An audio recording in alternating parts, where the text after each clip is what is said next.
Bueno, siempre decimos que realmente es un privilegio grande nosotros poder estar en la presencia del Señor. Y no necesariamente la presencia del Señor significa estar en el local donde nos reunimos. La presencia del Señor está con nosotros. He aquí, yo estoy con vosotros todos los días hasta el fin del mundo, dice el Señor. Pero de una manera especial cuando nos reunimos. Recuerden Mateo 18 y 20. No es donde están 3 o 4. Donde están 2 o 3 congregados en mi nombre, allí estoy yo en medio de ellos. Bueno, hoy me propongo a examinar con ustedes algunos otros versículos de hombres de Dios que pasaron por situaciones similares a las nuestras. Algunos dirán, ¿será que el pastor está desanimado? Que siempre tiene los mismos temas. No, hermanos, el Señor ha puesto esto en mi corazón porque lo que me pasa a mí te puede pasar a ti, pero no necesariamente lo esté pasando, pero tampoco quiere decir que lo voy a pasar. Lo bueno es que está en la palabra de Dios. Y vamos a examinar algunos puntos que ya hemos visto antes, pero que vamos a darle una información o un conocimiento más basado en lo que los hombres de Dios han pasado. Siempre recordamos a todos nuestra página web. Hay algunos suscriptores que todavía no están suscritos porque son potenciales, pero es fácil suscribirse a YouTube para que le lleven todas las predicaciones que se hacen desde esta púlpito. Iglesia Bautista Lumbrera es lo más fácil, porque usted lo puede buscar así por Facebook y también por YouTube. Y la otra, en la página web, es un poco más larga, que es lumbrerabiblica.com. Por ahí aparece el email, aparece la forma de comunicarse y usted puede pasar esta información a otros. Nuestro hermano Daniel estuvo en Colombia en esta semana pasada. Y gracias al Señor que él pudo visitar a su familia, pero tuvo el tiempo de testificar con algunas personas por allá. Y hay una señora en especial que se llama Johanna. Ella confesó a Cristo como Señor y Salvador. Y yo le prometí, después que hablé con ella, que le íbamos a estar mandando saludos desde acá. Así que Johanna, allá en Colombia, saludos, que el Señor te bendiga. Pero no solamente eso, su hija, Stephanie, después en conversación por teléfono, como ya la semilla estaba sembrada, ella aceptó a Cristo como Señor y Salvador. Así que también para Stephanie, vaya un saludo de parte de la Iglesia Bautista Lumbrera, aquí en West Palm Beach, y de todos los hermanos. Que el Señor les bendiga. Y hay otros por allí que Daniel no me ha terminado de contar. Pero saludos a todos allá, la gente en Colombia y también en Venezuela y en otras partes donde también se ven estos mensajes. Bien, vamos a estar hablando de esta serie que tenemos, es Venciendo el Desánimo. Y es que tenemos que reconocer que en nuestra vida hay mucho de esto. De hecho, hermanos, no se preocupe al saber que yo me da mucho desánimo o me siento demasiado preocupado o triste muchas veces. Bueno, usted estaría preocupado si ocurren situaciones en su vida que ameritan que esté preocupado o desanimado y no lo está. Eso sí es preocupación. Así que indica que cuando usted está desanimado, usted tiene que animarse porque usted está vivo y usted está actuando como un ser humano normal. Además, las circunstancias de nuestras vidas nos permiten examinarnos nuestros corazones y también Dios lo usa para poder sacar lo mejor de nosotros o también lo peor, para sacar cualquier circunstancia en nuestras vidas. Así que en esta serie, Venciendo el Desánimo, quiero compartir con ustedes algunos puntos interesantes, pero hay una expresión que algunos de ustedes no han oído porque la vimos similar la vez pasada, pero no es la misma. Hay alguno que ha dicho, Dios, ya no aguanto más, quítame la vida, porque no soy mejor que mis antepasados. Eso es bíblico, eso lo dijo un hombre de Dios. Él dijo, ya no aguanto más. Si bien es otra versión que no es la versión Reina Valera. ¿La dijo? No, la dijo Elías. La dijo Elías. Pero Job también está por allí en esa misma tónica. Y se me adelantó nuestra hermana porque también ese es un personaje del cual vamos a hablar. Tenemos mucho que aprender de ellos. Dios, ya no aguanto más. Fíjense una cosa, él tiene un análisis. En un momento de su vida, él dice, ya no aguanto más. Es decir, ya no tengo la capacidad de resistir. ¿Alguna vez te ha pasado eso? que parece que ya no tienes la fuerza para resistir lo que estás pasando? Ahora, Él da la solución. Esta es la parte errónea. Mire, y estaba revisando algunas estadísticas, por lo menos en los Estados Unidos. Es terrible oír que 41,000 personas al año se quitan la vida. ¿Y saben cuál es la causa principal? La depresión, el desánimo. Son personas que no son tratadas, personas que no buscan la manera correcta de guiar o de encauzar ese desánimo o esa preocupación. Ha aumentado en más de un 15% desde los años 90 hasta los 2000. Ha aumentado y sobre todo a nivel de jóvenes, pero también a nivel de personas ya de la tercera edad, hasta de la cuarta edad. Lo cierto es que esta es una epidemia, porque la persona hace un análisis, ya no aguanto más, ¿y cuál es la solución? Me quito la vida. Aunque no vamos a hablar exactamente de esto, en otra oportunidad se hablará. Yo quiero aclarar que yo no soy experto ni soy médico en esto. Simplemente busco lo que está en la información, en las redes, que da las convenciones mundiales, la Asociación Mundial de la Salud, etc. Pero esto es algo alarmante, hermanos. Se da el diagnóstico, ya no aguanto más, me quito la vida. Ahora, él da una razón, pues no soy mejor que mis antepasados. Gracias al Señor que existieron personas que llegaron a ese punto y retrocedieron, dieron vuelta a lo que tenían en sus mentes y nos dieron una tremenda lección de cómo enfrentar esas situaciones en la vida. Ya no aguanto más, quítame la vida, pues no soy mejor que mis antepasados. Eso lo dijo el profeta Elías en Primera de Reyes capítulo 19 y el versículo 4. Y vamos a hablar un poquito de esto. Pero hay otros, como decía nuestra hermana. Jonás fue uno que en el capítulo 4 él dijo, y ahora, Señor, te ruego que me quites la vida, porque mejor me es la muerte que la vida. Imagínese el estado de depresión profunda que él estaba pasando para decir que la muerte es mejor que la vida. Estaba fuera de sus cabales, estaba hablando sin pensar. Y esto nos da una lección, hermanos. No hablemos sin reflexionar, sin pensar. Hace un tiempo, Endrina me dijo a mí, antes de hablar o responder, cuenta hasta 100. Y yo le dije, eso es como mucho, vamos a contar hasta 10. No, pero el hecho es que tú puedas pensar y reflexionar que lo que vas a decir o hacer sea lo correcto. Nunca actuar en caliente. Y muchas de estas situaciones terribles que pasan, cuando la gente atenta con su vida, lo hacen en momentos de angustia, en caliente, donde no lo piensan. Job sí nos dice que Dios consintiera en aplastarme, que soltara su mano y acabara conmigo. Otra situación tremenda de desánimo, que Dios mismo me aplastara, soltara su mano sobre mí y me aplastara y todo se iría. Pero también está en Números 23, es el pueblo contendiendo con Moisés. Aquel pueblo de Israel que había sido libertado de Egipto. Ellos contendieron con Moisés y le dijeron, ojalá, Moisés, hubiéramos perecido cuando nuestros hermanos murieron delante del Señor. Ahora, yo les digo una cosa, cada uno de estos personajes tuvo una razón de decir las cosas y a nuestro punto de vista era incorrecto. Por supuesto, cualquiera que habla de quitarse la vida siempre va a ser incorrecto. Jonás, ese gran profeta de Dios que encontramos en su libro, él lo dijo aquí en contexto cuando, y usted se va a sorprender si no conoce la historia, cuando él habla de que Dios le quite la vida, es porque estaba molesto, porque Dios había perdonado a la nación de Nínive.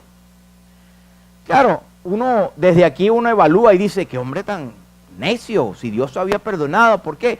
Pero hay un contexto que no sabemos, un contexto histórico, que era que aquellos ninivitas eran parte de una generación que habían inclusive, históricamente se dice, asesinado de una manera muy cruel a la nación de Israel. A todos los que agarraban, los enterraban, les ponían la cabeza, le daban, quedaban la cabeza solamente a la superficie y le daban de golpes y patadas, o violaban a sus mujeres, mataban a sus niños, los estrellaban contra piedra.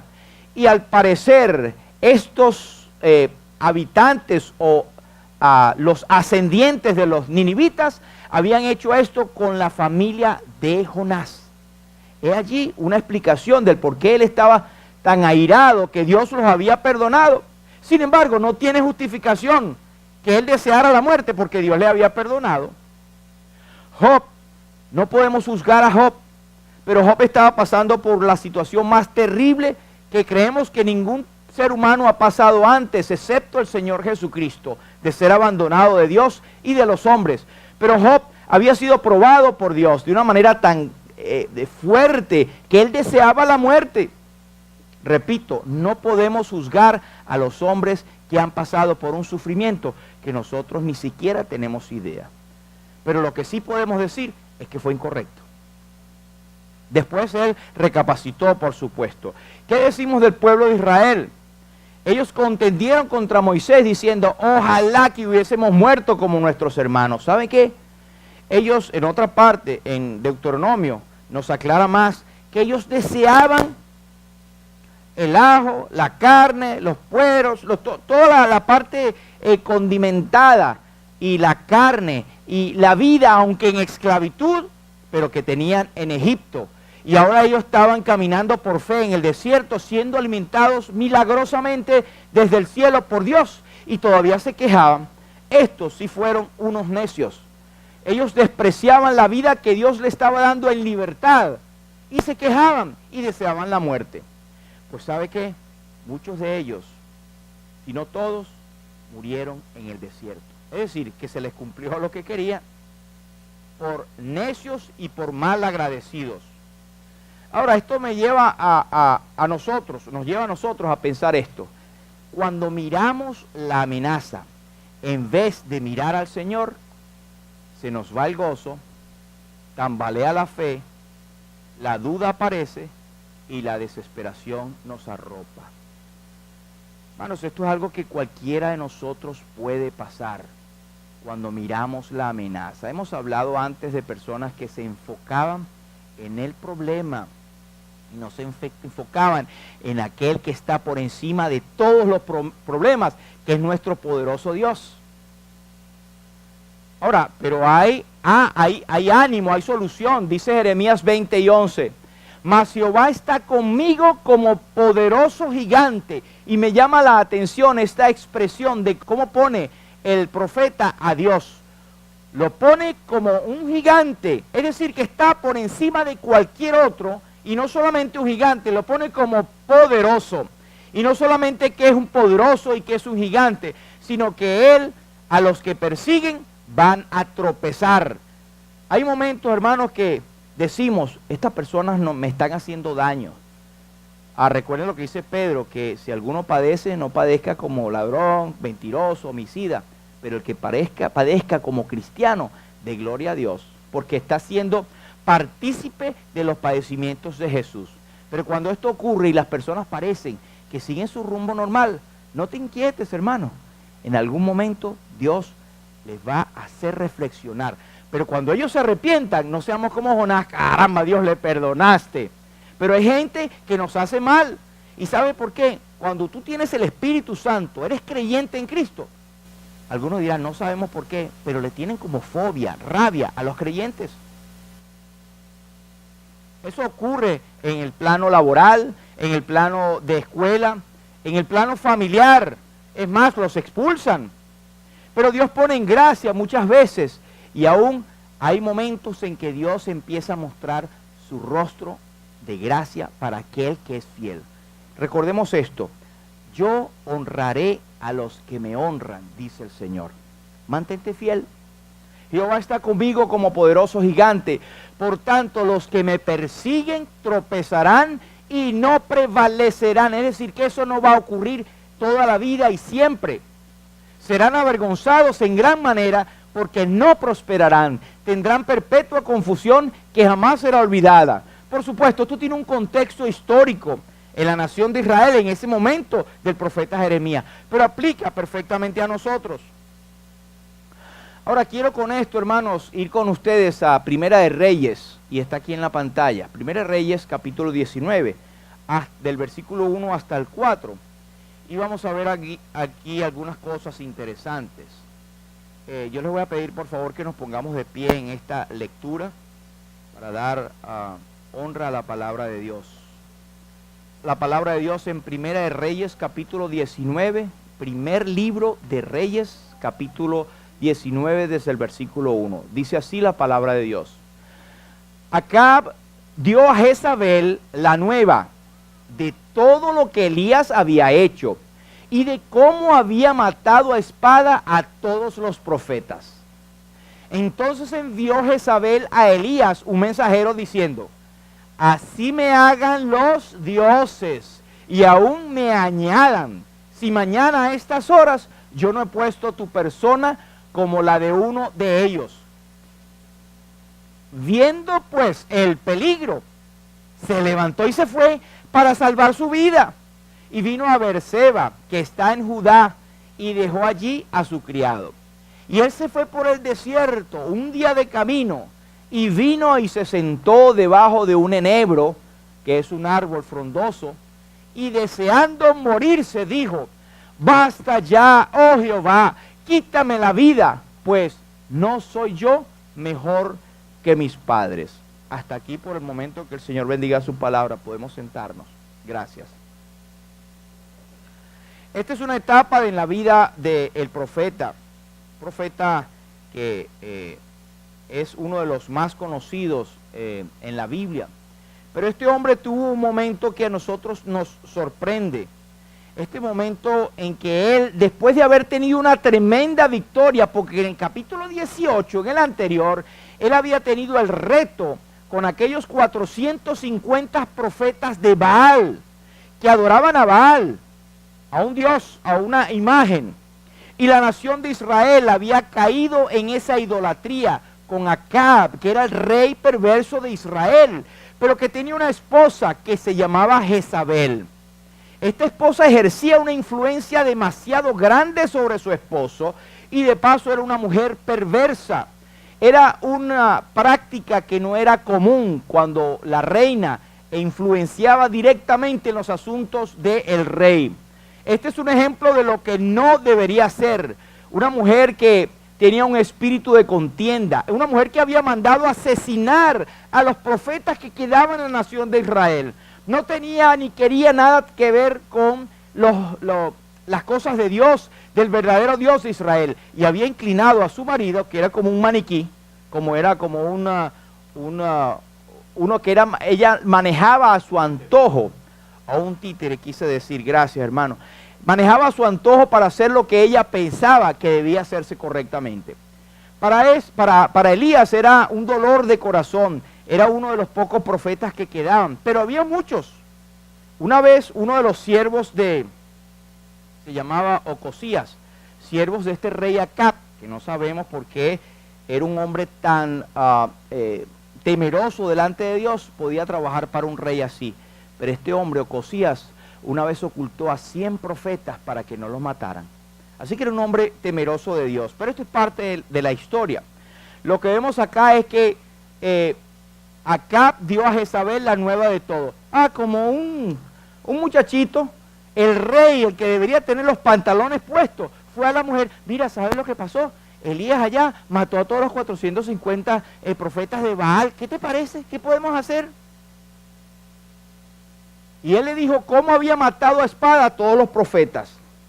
Pero es que el hombre estaba tan cegado y no había visto el desarrollo de la potencia de Dios, porque los hombres habían sido muertos una vez que ellos se pararon a gritar a sus dioses para ver si descendía fuego y consumía aquella ofrenda que habían puesto. Y como no había ocurrido nada, Elías había dicho: yo ahora como profeta de Dios voy a hacer que descienda fuego para que consuma esta ofrenda en el Monte Carmelo. Y resulta que le echaron agua de más a toda la ofrenda, se llenaron surcos de agua para que nadie dijera: no, eso se prendió con el calor del sol, o alguien tenía por ahí una candelita que la puso, o una brea que tenía caliente. Nada de eso. Se comprobó que era una cuestión sobrenatural. Sin embargo, cuando el enemigo tiene cegado el entendimiento, la gente no le resplandece la luz. Y por eso nos dice en 2 Corintios que el Dios de este siglo, con D minúscula, Satanás, ha cegado el entendimiento de los incrédulos para que no les resplandezca la luz del Evangelio, de la gloria de Cristo, el cual es la imagen de Dios. Muchas veces nosotros predicamos a Cristo con pasión, con que es el que nos ha salvado y que hace milagros, que es el poderoso Dios. Y la gente, sí, como el rey Agripa, estás loco, Pablo. Las muchas letras te vuelven loco. Tal vez cuando tenga tiempo te vuelvo a llamar. Pero sabes, de paso, por poco me persuades a ser cristiano. Gente que está cegada al entendimiento. Así que entendamos, hermanos. Muchas veces predicamos el Evangelio y es nuestro deseo, nuestra oración que se conviertan. Pero nosotros no estamos para convertir gentes. Nosotros estamos para ser repetidores de la gracia de Dios, para ser proclamadores del Evangelio, para ser luz en medio de una generación perversa y maligna. Tenemos que anunciar el Evangelio de Jesucristo. Si ellos lo aceptan, allá ellos. Muchas veces ocurren milagros en nuestras vidas y no nos damos cuenta. Dios cada vez está haciendo milagros en nuestras vidas y nosotros, ¡ay, qué casualidad! ¡Ay, qué bueno! Me sonrió la vida. Me sonrió la vida. No, hermanos, me sonrió el Señor, me mostró su gracia. Dios en su misericordia me ha mostrado una gracia que no merezco. Eso lo puede decir un inconverso. El creyente tampoco lo merece, no se crea. Nosotros no merecemos esta gracia de Dios. Seremos deudores por la eternidad de lo que Dios ha hecho en nuestras vidas y de lo que está haciendo en este momento. Pero este hombre estaba cegado y no contó que Dios descendió por mandato de Eliseo, un fuego del cielo que consumió aquella ofrenda inmediatamente. Eso no lo dijo, le dijo a Jezabel, mira lo que pasó. Él mató a los profetas porque después que esto ocurrió, Elías mandó a liquidar a aquellos profetas profanos, idólatras que habían inducido o inclinado el corazón del pueblo a la idolatría. Pero lo cierto es que esto no se vio porque él tenía el corazón enceguecido y Jezabel era una mujer que tenía un espíritu de discordia, de idolatría y de que estaba por encima de su marido. Esto va en contra de las Escrituras, hermano. Por eso es que la Biblia dice que la mujer debe someterse a su marido. No quiere decir inferioridad, pero quiere decir que el marido es cabeza del hogar, así como Cristo es cabeza de la iglesia, y así como el Padre está por encima del Hijo. Así como el Hijo no es menor que Dios, porque Él es Dios, la mujer no es inferior al hombre tampoco. Simplemente se trata de un estatus de sujeción que Dios ha establecido en las Escrituras. Pero bueno, esta mujer hoy en día se habla, ay, fulanita tiene el espíritu de Jezabel. ¿Sabe por qué? Porque es ese espíritu de querer mandar sobre todos, de tener un espíritu de contienda todo momento. Pero en especial esta mujer estaba haciendo mucho daño a la nación de Israel. Bueno, ocurre que el versículo 12, ella envió un mensajero a Elías y le dijo, así me hagan los dioses y aún me añadan, si mañana a estas horas yo no he puesto a tu persona como la de uno de ellos. Bastó esa carta para que aquel poderoso profeta de Dios, que había mandado descender fuego del cielo, que se había parado ante 450 y ante toda aquella congregación y ante el rey Acab que estaba allí, tuviera miedo de una nota de Jezabel. Y es irónico, que luego lo vamos a ver, que él se había burlado de los dioses, porque no eran sino madera, o que tenían ojos y no veían, tenían manos y no palpaban, tenían pies y no corrían, tenían oídos y no orejas y no escuchaban, porque eran simplemente imitaciones, no eran como el poderoso Dios creador de los cielos y la tierra. Y él después le tuvo miedo cuando la mujer dijo, así me hagan los dioses y aún me añadan. Pero hay una razón por la cual él se desanimó tanto. Y esto es la discusión constante que tienen muchos estudiosos de la Biblia. ¿Por qué ese hombre de Dios, después de haber tenido una victoria tremenda, vino a descender tan bajo en un temor hacia una mujer y hacia unos dioses falsos con los cuales él había combatido. Y es que tal vez su corazón estaba cansado, él estaba agotado. Por 3 años había orado para que hubiese una sequía en toda la nación de Israel. Por 3 años él estaba combatiendo la idolatría de la nación de Israel. Tal vez estaba agotado. Pero también vemos en el capítulo 18 que a pesar de que él invoca el nombre de Dios y hace que Dios descienda fuego y todo lo demás, no se escucha o se ve. A Dios sea la gloria, él fue el que hizo esto. Tal vez porque no dio la propia gloria de Dios. O tal vez porque se pensó a sí mismo que era indispensable y que lo había hecho en sus fuerzas. Por eso se desanimó. No sabemos, el hecho es que se desanimó. Versículo 3, él vio el peligro, se levantó y se fue. ¿Cuál peligro? Que la reina iba a mandar en nombre de esos dioses que él había ya dejado en ridículo, que él iba a ser muerto por ella. Pero vio el peligro y se fue para salvar su vida. Berseba estaba la región más sur de Israel en aquel entonces, como perderse del mapa. Y allí se dejó su criado y él siguió por el desierto un día de camino y se sentó debajo de aquel enebro deseando morirse. Y ahí fue cuando dijo: basta ya, Dios, yo merezco morir, quítame la vida porque no soy mejor que los demás. Pero vamos a ver estas cosas. ¿Qué fue lo que influyó en este desánimo de Elías? Lo primero fue, y yo puse como número 1, una devaluación personal. Versículo 4, él dijo: yo no soy mejor que mis padres. Cuando uno está deprimido, uno se cree lo más bajo del mundo. Empiezas a devaluarte y todo lo que en algún momento te hizo importante, pues se vuelve nada, se te olvida, enseguida la memoria se te va, porque estaba deprimido. Elías cayó en depresión profunda, de tal manera que deseó la muerte. Así que yo no creo y espero en el Señor que no haya ningún hermano, ni siquiera de los que escuchan o leen esto posteriormente, que tengan una depresión de manera tal que estén pensando en lo peor. Pero sí pueden haber muchos que están tan tristes que están al borde de la depresión. Sin embargo, para todos, aún en los más extremos, hay libertad y esperanza en Dios. Una cosa que él olvidó: el significado de su nombre. ¿Sabe lo que significa Elías? Jehová es mi Dios. Se olvidó que Jehová era su Dios. ¿Alguna vez en tu tristeza has pensado: Jesucristo es mi Señor, mi Salvador? Eso te trae nuevamente ánimo a tu vida y saber: yo sé de dónde he sido rescatado. Jesús es mi Salvador. Yo sé a quién pertenezco. Pero también él se olvidó que él desafió a 450 hombres falsos de Baal y que lo dejó en ridículo a todos. También él se olvidó que hizo descender del cielo, orando a Jehová, fuego para consumir aquel holocausto inmediatamente, y la gente quedó maravillada. Pero también en el Primera de Reyes, capítulo 1, cuando estaba otro rey, él mandó a descender fuego y consumió a 50 oficiales que había mandado el rey para buscar a Elías. No solamente un grupo.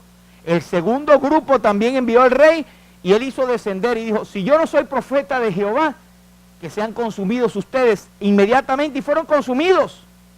El tercer grupo vino asustadito y el capitán dijo: mira, los primeros 2 han muerto, por favor, yo sé que voy a morir si tú das la orden, pero que esto no acontezca. Yo temo a Jehová y sé que tú eres profeta de Dios. Entonces Elías les perdonó la vida y le dijo: anda, ve en paz con el rey y dile que has visto al profeta de Dios. Él se olvidó de todo esto. Pero también él se olvidó que hizo parar los cielos para llover por 3 años.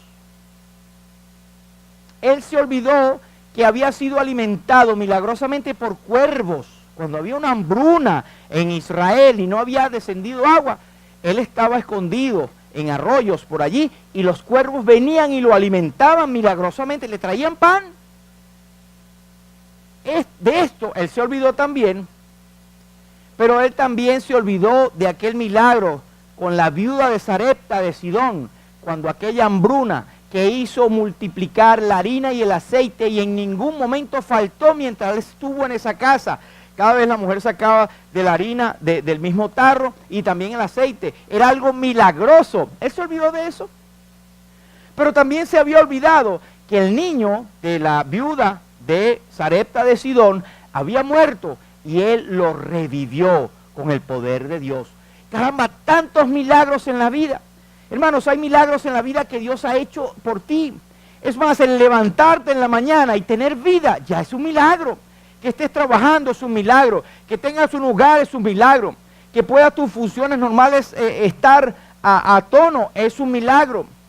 Y cosas en tu vida que tú sabrás, que tus familiares, que la protección.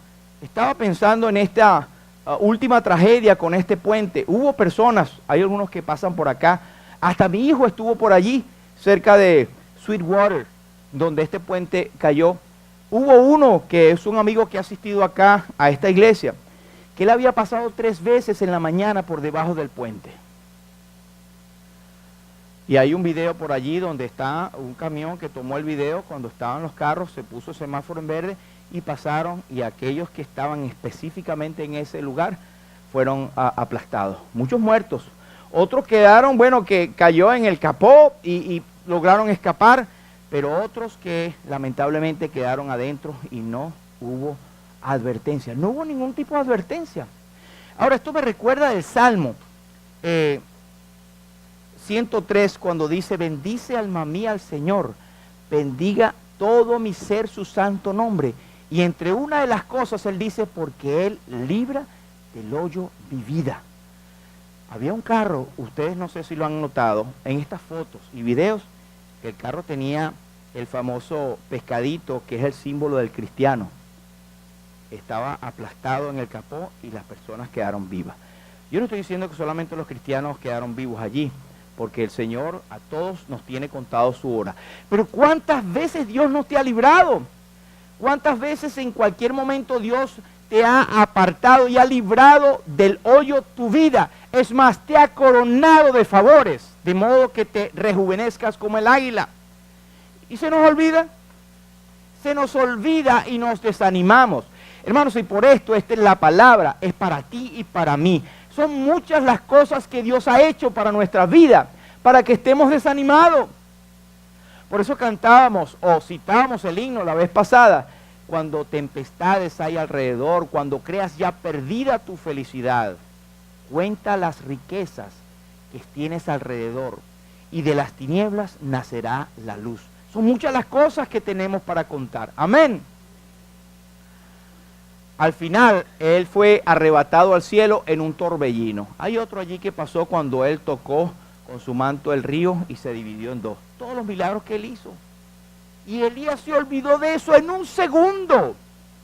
Hermanos, que todo el tiempo esté en nuestra mente lo que Dios ha hecho por nosotros en la cruz del Calvario. Romanos dice que si Él no escatimó ni a su propio Hijo, sino que lo entregó por todos nosotros, ¿cómo no nos dará también Dios con Él todas las cosas? Y 1 Juan nos dice que si hemos orado a Él, tenemos las peticiones que le hemos hecho, Él nos guarda, Él nos responde, Él nos cuida en amor y Él nos multiplica la gracia, aunque no la merecemos. Pero también de Elías, él se olvidó, bueno, él no, porque ya estaba muerto, pero Elías era tan famoso y un hombre de Dios que figuró en un puesto tan importante entre los profetas del Antiguo Testamento que ministraron a Israel, que de Elías habló el Señor Jesús en Mateo 17 y él dijo: mas os digo que Elías ya vino y no le conocieron, sino que hicieron con él todo lo que quisieron, así también el Hijo del Hombre padecerá de ellos. Y esto se refería a Juan el Bautista, pero en la semblanza, en el estilo, en el ejemplo de lo que hizo Elías. Pero también estuvo presente en la transfiguración. Estuvo presente allí en el monte de la transfiguración, cuando dice en Lucas 9, y aquí 2 varones que hablaban con Jesús, los cuales eran Moisés y Elías, 2 grandes pesados del Antiguo Testamento, quienes aparecieron rodeados de gloria. Y hablaban de su partida que iba Jesús a cumplir en Jerusalén. Hablaba de la obra de Cristo que iba a realizar en el Calvario. Estos hombres, siervos de Dios, estaban hablando con el Señor Jesucristo acerca de su obra que iba a hacer. Este es Elías. Pero también de Elías menciona el apóstol Pablo en Romanos 11, 2 al 4, y él dice, no ha desechado Dios a su pueblo, al cual desde antes conoció. ¿O no sabéis qué dice de Elías la Escritura? ¿Cómo invoca a Dios contra Israel cuando estaba en idolatría? Los mismos escritores del Nuevo Testamento tenían en alta honra a Elías, de tal manera que fueron parte de las Escrituras del Nuevo Testamento. Y Santiago nos dice, Elías era un hombre ultra especial y fuera de este mundo, ¿verdad? No. Elías era hombre sujeto a pasiones semejantes a las nuestras.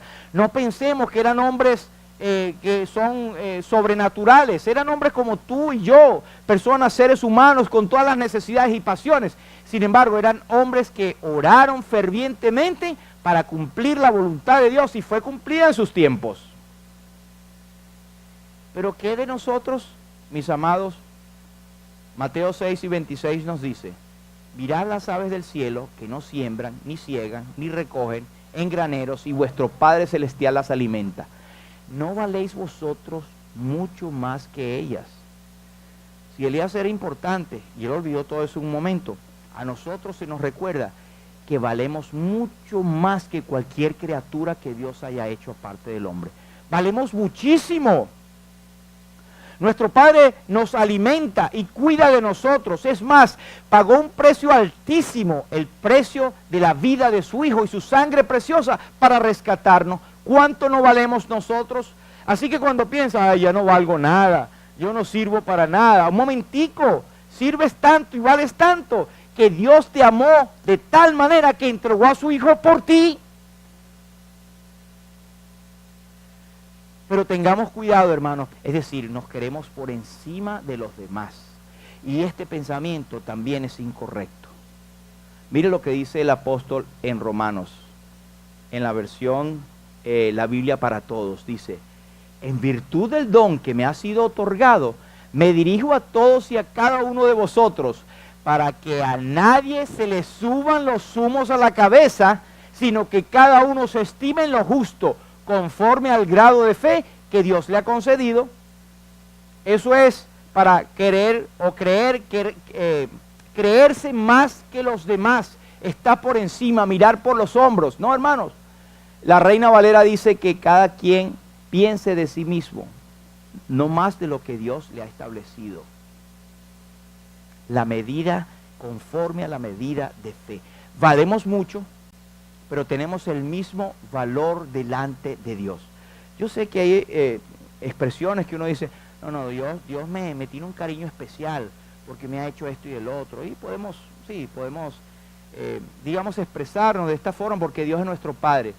Pero dice la Biblia que Él no hace acepción de personas. Él nos ama, sí, Señor, profundamente. Nos ama infinitamente a cada uno de nosotros. Y con cada uno de nosotros tiene un propósito especial. Y nos quiere y nos ama, así como somos. ¿No es esto maravilloso? Pensar que nuestro Padre Celestial nos conoce, sabe cómo somos, sabe las necedades que cometemos, los infieles que somos, y todavía permanece fiel para con nosotros porque nos ama. Pero hay una segunda cosa que quiero compartir que pudo causar esta depresión en Elías, y fue que él devaluó la situación. Devaluó la situación. Yo sé que son bastantes escrituras que pongo, pero yo prefiero tener más escrituras y menos hablar yo. Versículo 2. Entonces envió Jezabel a Elías un mensajero diciendo, así me hagan los dioses y aún me añadan, si mañana a estas horas yo no he puesto tu persona como la de uno de ellos. Él enseguida esa situación la devaluó en cuanto al cuidado de Dios y la maximizó en cuanto al peligro. Es decir, que él vio aquella amenaza, aquella carta, aquel mensaje como la cosa más grande, inclusive más grande que Dios. ¿No es verdad que él vio esa amenaza como más grande que Dios? Y él olvidó todo lo que Dios había hecho por medio de él. Hermanos, si pensemos, nosotros podemos estar en situaciones similares. Y cuando esto te venga en mente, piensa lo importante o el propósito que Dios tiene para con tu vida. Una cosa estoy seguro. Bueno, el apóstol decía que ni la vida, ni la muerte, ni lo alto, ni lo profundo, ni ángeles, ni principados, ni lo presente, ni lo porvenir, ni ninguna otra cosa creada nos podrá separar del amor de Dios que es en Cristo Jesús. Es decir, todas las demás cosas creadas están supeditadas, están por debajo al Creador, al que hizo todas las cosas. ¿Sabes quién es Satanás? Él fue creado también, ¿sabes? No hay nada en el universo que sea superior al amor de Dios. Ni la muerte, ni un ángel que se aparezca, ni principados, ni potestades, ni una cosa que está presente, ni el futuro que va a venir, ni lo pasado, ni la muerte tan profunda que alguna vez causa temor a tanta gente. Nada de eso nos puede separar del amor de Dios que es en Cristo Jesús. Es decir, evaluemos la situación en las perspectivas de Dios.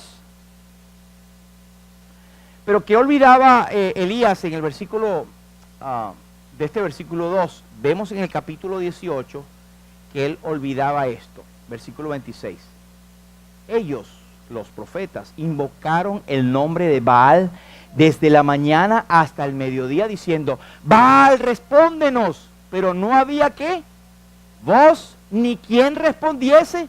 Entre tanto ellos andaban saltando cerca del altar que habían hecho, y ellos se cortaban y dejaban que chorreara la sangre, pero nadie les iba a responder, porque semejantes a ellos son los que le adoran. Eran yeso, o eran fundición, o no sé de qué tipo de material era, pero eran creación del hombre, en representación de lo que ellos creían. No tenían potencia, ni poder, ni podían oír, no eran seres, eran imágenes. Él se olvidaba que cuando Jezabel dijo: por mis dioses, así me hagan los dioses y aún me añadan. Él había dicho: esos dioses no sirven para nada. El versículo 27, él se olvidó que aconteciendo el mediodía, él mismo se burlaba de ellos, diciendo: griten en alta voz, porque Dios quizás esté meditando, o tiene algún trabajo, o va de camino. Tal vez duerme y hay que despertarle. Él se burlaba de aquellos dioses y se burlaba con el poder y la fuerza que tenía de Dios. Pero es irónico, ¿verdad?, pensar que después, cuando le llega Jezabel y le menciona los nombres, se pone a temblar y se va corriendo. Es irónico. Así somos los seres humanos, hermanos. Pero estas cosas están aquí para nuestra enseñanza. Así que el que piensa estar firme, mire que no caiga. Inclusive cuando tenemos que acercarnos a alguien o alguien acercarse a nosotros, a uno que ha caído, que está débil, uno lo debe hacer con un balance. Dice la Biblia: considerándote a ti mismo, no seas que tú seas tentado y caigas. Es decir, no tener un alto valor más del que deberíamos de tener, pero sabiendo que somos importantes delante de Dios y las cosas que Dios ha hecho para nosotros. ¿Tienes temor del enemigo? ¿Tienes temor de que las fuerzas del mal pueden opacar tu vida? Más poderoso es el Señor, que es el Creador. A Él están sujetos todos, tronos, dominios, potestades, todas las cosas están sujetas a Él. Ahora, aunque temporalmente el Dios de este siglo, Satanás, tiene una potestad temporal sobre el mundo. Pero hermanos, más poderoso es el que está en nosotros que el que está en el mundo, y ese es mi poderoso Salvador Jesús. A Él sea la gloria. Entonces, de evaluación de la situación, se me olvida rapidito cómo Dios ha actuado. Tengámoslo en cuenta, hermano. Esto me ha impactado a mí. Caramba, si a Él se le olvidó que hizo un milagro tan tremendo como eso, ¿verdad? Y que Él se burlaba de esos dioses. Ahora viene la mujer con una misiva, con una cartica, con un mensajero. Mira, por mis dioses haré esto, y tiemblo. Pero ven acá, provocaba uno a decirle: Elías, ven acá, ¿no te acuerdas lo que acabas de decir? Ellos son nada. pero esto fue un hombre de Dios. Y ocurrió para que sepamos que no eran superhombres, eran hombres sujetos a pasiones y débiles como nosotros. Pero hay solución en la palabra de Dios y esto está escrito para nuestra instrucción, nuestra esperanza y nuestro ánimo. Él también se había olvidado de esto, que él retó al pueblo. Versículo 21 del capítulo 18 dice: y acercándose Elías a todo el pueblo dijo: ¿hasta cuándo claudicaréis vosotros entre dos pensamientos? Parecía que esa misma expresión, esa misma pregunta, había que hacérsela a Elías. Elías, ¿vas a estar claudicando entre dos pensamientos? ¿Vas a estar en decidirte a la cueva o seguir en el desierto? Si Jehová es Dios, seguidle, y Baal, ir en pos de él. Él estaba absolutamente seguro que el Dios es el Dios a quien él servía. Y el pueblo no respondió palabra. ¿Por qué? Porque el pueblo no había visto los milagros y estaba inclinado su corazón a la idolatría y eran incapaces de ver el poder de Dios. Estaban inmersos en la idolatría. Pero Elías también olvidó la respuesta de Dios. Vea el versículo 37. Respóndeme, Jehová, respóndeme, para que conozca este pueblo que tú, oh Jehová, eres el Dios y que tú vuelves a ti el corazón de ellos. Y la respuesta del pueblo también la olvidó, junto con la respuesta de Dios. Entonces cayó fuego de Jehová, y está la respuesta de Dios. Consumió el holocausto, la leña, las piedras, el polvo, y aún lamió el agua que estaba en la zanja.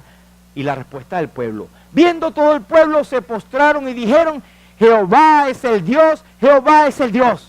Dieron gloria a Dios por el poder que había sido manifestado.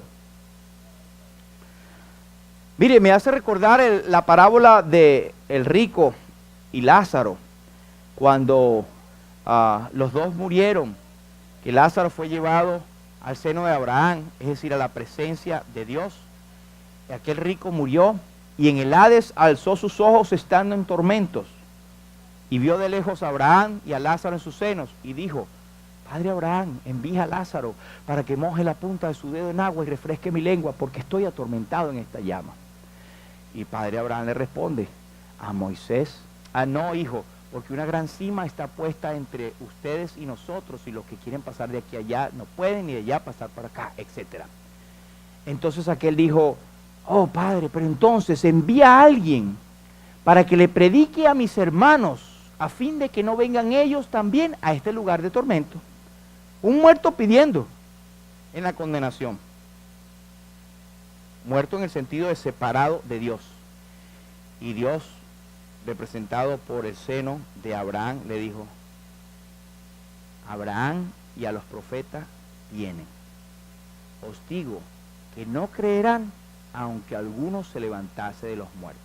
¿Por qué traigo esto, hermano? Hoy en día está el tremendo milagro de la resurrección poderosa de Cristo. De hecho, el pueblo de Israel, representado en esa respuesta, no cree en el Mesías que se levantó de los muertos. ¿Cuánto más alguien viniendo de ultratumba a decir: mire, este es un lugar de tormento, no vengan, crean a lo que dice Moisés y los profetas?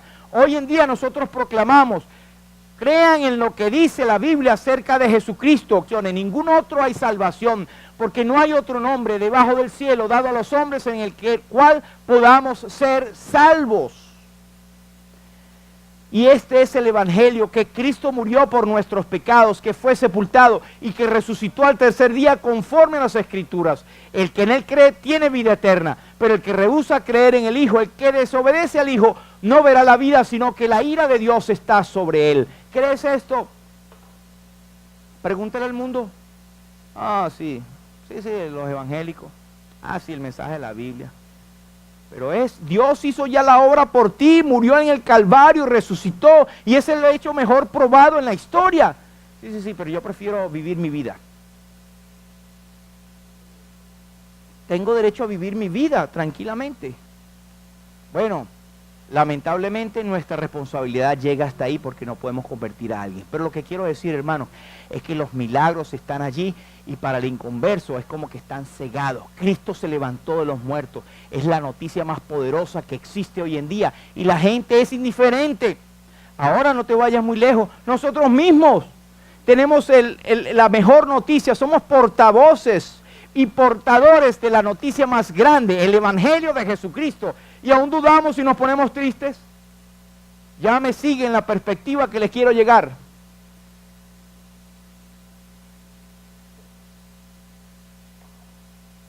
En cuanto a nosotros, no nos olvidemos, profeta se olvidó de muchas cosas. Mire lo que dice 2 de Pedro 1, dice, como todas las cosas que pertenecen a la vida y a la piedad nos han sido dadas por su divino poder, mediante el conocimiento de aquel que nos llamó por su gloria y excelencia, por medio de las cuales nos ha dado preciosas y grandísimas promesas, para que por ellas llegaseis a ser participantes de la naturaleza divina, habiendo oído la corrupción que hay en el mundo a causa de la concupiscencia.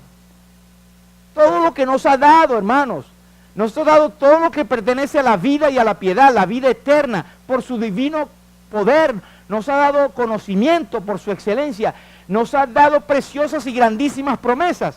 Pero dice el apóstol, pero el que no tiene estas cosas tiene la vista muy corta, es ciego habiendo olvidado la purificación de sus antiguos pecados. Hermanos, nos hemos olvidado de lo que nos ha salvado el Señor, de lo que nos ha perdonado, del milagro que ha hecho en nuestras vidas. Y el apóstol dice, por lo cual, hermanos, tanto más procurad hacer firme vuestra vocación y elección, porque haciendo estas cosas no caeréis jamás. No llegarán a un extremo de depresión, no llegarán a atentar, no llegarán a caer, a desviarse, si tenemos en cuenta estas cosas siempre, hermanos. Pero el tercero y último es, él tuvo una devaluación de la esperanza. En el versículo 4 dice, él se fue por el desierto un día de camino y vino y se sentó debajo de un enebro. Cuando tú te sientas, bueno, uno se sienta para descansar, ¿verdad? Muchas veces. Pero es porque ya no tienes más nada que hacer. Más nada que hacer, me senté ya. Él estaba tan desanimado que se sentó abajo de aquel enebro. Y no se sentó para meditar en el poder de Dios, se sentó para desear la muerte. Así estaba su corazón. Pero mire lo que él se olvidó. En el versículo 15 del capítulo anterior, él había dicho, o se dice, y le dijo Elías, vive Jehová de los ejércitos en cuya presencia estoy. Él se había olvidado que él estaba continuamente en la presencia de Dios. Bueno, si eso ocurre contigo y conmigo, nosotros estamos en la presencia de Dios. No hay cosa que nos pueda acontecer que no sea advertida la presencia de Dios o que Dios no la haya planificado desde antes, proveyendo para nosotros lo mejor. Olvidaba el Dios de la historia, porque él mismo dijo, cuando llegó la hora de ofrecerse el holocausto, se acercó el profeta Elías y dijo, Jehová Dios de Abraham, de Isaac, de Israel, sea hoy manifiesto que tú eres el Dios de Israel. Él mencionó la historia para decir, este Dios es el Dios eterno, el que siempre prevalece, el que siempre permanece, el que ha estado presente desde el inicio, que es el creador, que es el eterno. Él se olvidó de todo eso.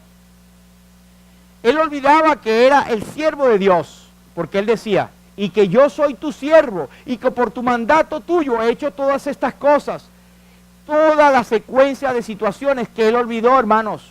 Olvidó que estaba en su presencia, olvidó que su nombre era Jehová está conmigo, Jehová es mi Dios. Olvidaba que Dios, el Dios a quien servía es el Dios de la historia, que es el mismo de toda la eternidad. Y él olvidaba que él era su siervo. Nosotros, hermanos, no olvidemos que Jesucristo es el mismo, ayer, hoy y por los siglos. Es el mismo, no cambia. 1 Pedro 5:10 nos dice, mas el Dios de toda gracia, que nos llamó a su gloria eterna en Jesucristo, después que hayáis padecido un poco de tiempo, Él mismo os perfeccione, afirme, fortalezca y establezca. Dios lo tiene ya planificado. Pueden haber situaciones que nos causen tristeza, pero no a llevarnos al borde que vamos a dudar de Dios. Él mismo nos va a establecer, a fortalecer, a afirmar.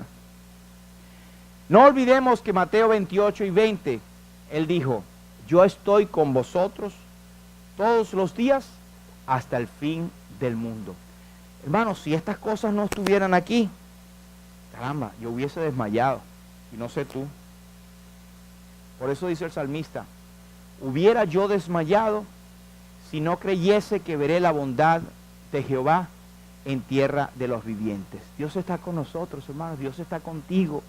No hay razón por qué ponernos tristes de tal manera de perder nuestra esperanza, de llegar a un borde de la desesperación. No nos olvidemos que somos preciosos para Dios y que Él ha dado a su Hijo para rescatarnos y librarnos del presente siglo malo. Jesucristo dio su vida por ti y por mí, derramó su sangre y fue muerto y resucitó al tercer día para que nosotros tuviésemos vida y vida en abundancia. Por eso el apóstol dice, todo lo puedo en Cristo que me fortalece. Este viejo himno dice, ¿cómo podré estar triste? ¿Cómo entre sombras ir? ¿Cómo sentirme solo y en el dolor vivir? Si Cristo es mi consuelo, mi amigo siempre fiel, si aún las aves tienen seguro asilo en Él, dice la otra estrofa, nunca te desalientes, oigo al Señor decir, y en su palabra fiado, hago el dolor huir. A Cristo paso a paso, yo sigo sin cesar, y todas sus bondades me da sin limitar, y todas sus bondades me da sin limitar. Y la última estrofa dice, siempre que soy tentado o en la prueba estoy, más cerca del camino y protegido voy. Si en mí la fe desmaya y sufro de ansiedad, tan solo Él me levanta, me da seguridad. Feliz cantando alegre, yo vivo siempre aquí. Si Él cuida de las aves, cuidará también de mí. El Señor te bendiga y Él bendiga su palabra. Padre, te damos gracias, Señor, por la riqueza de tu palabra, por los abundantes ejemplos que tú dejaste para nosotros, para tu iglesia en este tiempo, para que nuestro ánimo no se canse hasta desmayar. Y como dice el salmista, hubiera yo desmayado si no creyese que veré la bondad tuya en la tierra de los vivientes. Tú estás con nosotros, Señor, es tu promesa. El Señor ha prometido estar todos los días hasta el fin del mundo. El Espíritu Santo, el Divino Consolador, está con nosotros enseñándonos todas las cosas. Señor, si hay algún hermano o hermana que tiene esta tristeza, esta angustia, estos problemas, Señor, que pueda hallar refugio en lo que hemos leído en tu palabra y sepa que tú estás no lejos de cada uno de nosotros. Y si hay alguno que no tiene a Cristo como Señor y Salvador, que no tiene la seguridad de la presencia del Señor con ella o con Él, Señor, que hoy sea el momento en que pueda reconocerse un pecador delante de Dios, que sepa que ha dejado y dado la espalda a ti y a tu bondad y a tus milagros hasta este momento, pero que sepa que hay oportunidad de salvación en Cristo hasta este momento, que sepa que ahora es el tiempo aceptable, que hoy es el día de salvación, y que si oye hoy la voz tuya, que no endurezca su corazón, y que venga Cristo aceptándole como único y suficiente Salvador. A ti sea la gloria, Señor. Te alabamos y te glorificamos y te damos las gracias en el nombre precioso de Jesús. Amén.